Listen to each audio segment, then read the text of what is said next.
You drop into a new survival world. The music is sparse, the landscape is infinite, and for hours, the only sound is your own footsteps.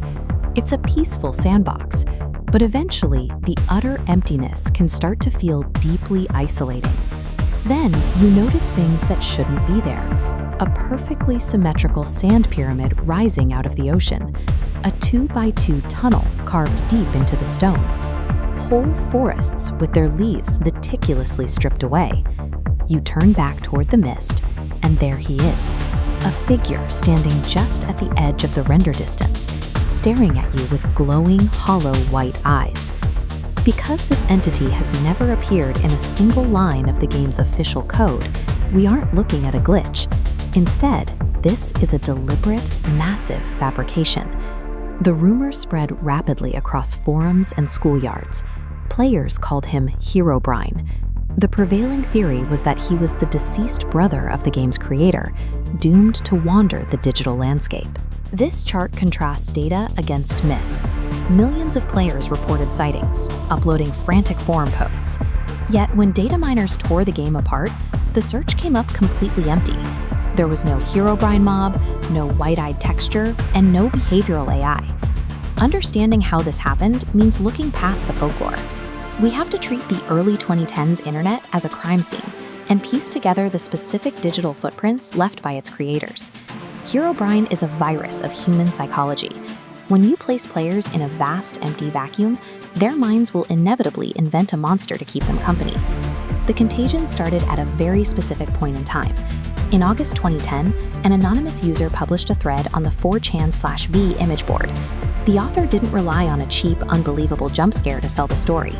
Instead, they described quiet, uncanny environmental manipulations, a persistent feeling of being watched. The attached screenshot did the heavy lifting. Buried deep in the low-resolution fog, barely discernible, were two bright pixels arranged exactly like the default player character's eyes.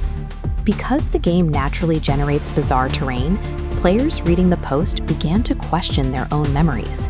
They wondered if the strange cave they found earlier was actually the work of the game's terrain generator or the work of an intruder. The author of the post claimed they messaged the developer about the encounter and received a cryptic reply. That single fabricated detail planted the seed for the dead brother narrative that followed. This anonymous poster took the ordinary creeping dread of playing alone in a massive sandbox and weaponized it, turning the game's natural fog into an active, psychological threat. The forum post might have faded into obscurity, but a live streamer known as Copeland saw an opportunity. On his Brocraft channel, he forced the myth into reality. He didn't write complex mods. He simply opened the game's directory and swapped a standard painting texture with an image of Herobrine. By placing that modified painting in a dark hallway, he walked past it on a live broadcast to simulate a face-to-face encounter. To maximize the psychological impact, Copeland ended the stream abruptly and redirected his viewers to a hidden webpage containing a cryptic block of text titled "Wake Up." The broadcast caused immediate hysteria. Soon, other streamers like Padmamus began pulling the exact same stunt. The myth accelerated virally, completely outpacing any attempts to debunk it. These streamers successfully hijacked the game's reality.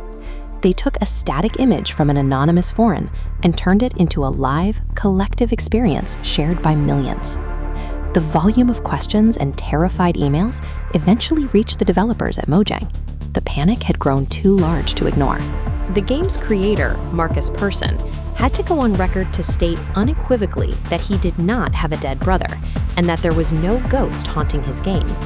Factual denials did nothing to stop the momentum. Instead, players began coding their own mods and animating fan films to manually insert the monster into the game themselves. Realizing they couldn't patch out a community-wide obsession, the developers pivoted. They started adding a simple two-word joke to their official update logs: removed Herobrine.